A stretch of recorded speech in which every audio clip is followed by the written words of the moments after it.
guitar. This is a Gibson Barney Kessel model, and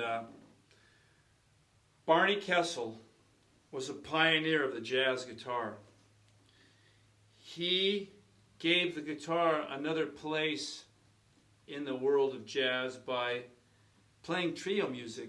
You know, the guitar was an instrument that was used in quartets and as a rhythm instrument in orchestras like Freddie Green. Play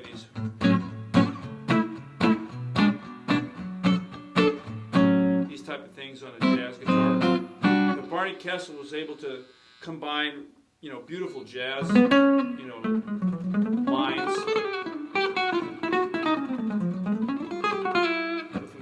with some chords, you know, get a complete sound out of the guitar in just a trio with just a bass and drums. So he sort of proved that the guitar could compete harmonically speaking with a piano, and he was very famous for that. So Gibson honored him by making a model, you know, named after him. This is a solid spruce top, gives it an acoustic quality. It's a maple back and side, beautiful figured maple, flame maple. Like from the angle I'm looking at, I don't know if you can see that from, you know, your camera angles, but it's a fantastic figured wood. And back here on the neck, tiger stripe or flame maple, 3-piece lamination. This is called sunburst, cherry sunburst. This is a larger headstock than you find on a lot of Gibson models. Other models that had this, you know, enlarged headstock. I think Super 400 had a big headstock like that. And they used this body design for a Trini Lopez model. And Trini's guitar had a Fender-esque or early like Bigsby, you know, the early Bigsby. I know Martin came out with a Bigsby replica, and it has that kind of sort of music scroll kind of look, or a Stratocaster, but much larger than that. But it had this body. So, you know, they pass these designs around.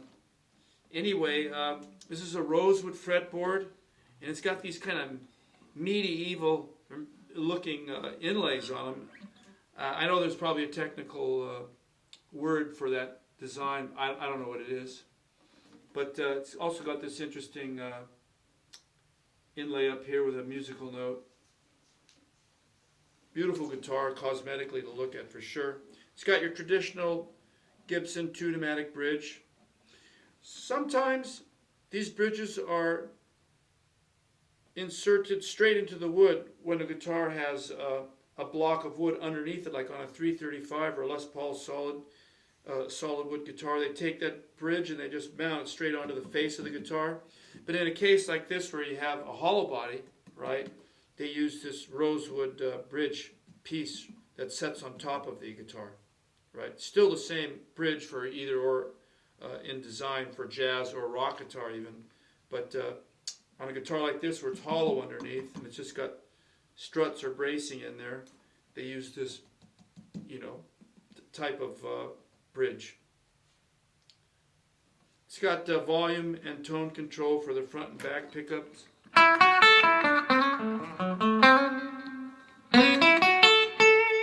So you could play blues on this, no doubt. And a lot of guys like the hollow body sound for blues when you're playing at a slightly lower volume. Kind of reminds me of a T-Bone Walker type of sound. Play a blues, you know.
Anyway, that kind of 50s or 60s blues. Great guitar for that sort of music. Notice how they have Barney's little logo in there. You know, he's got Barney Kessel. Yeah. Like that. This would be called a trapeze tailpiece. I don't know what else to say about it other than that's a fascinating piece of equipment that Gibson came out with. This one was made in 1965.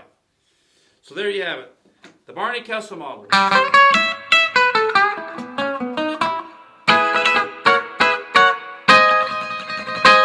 Thank you very much.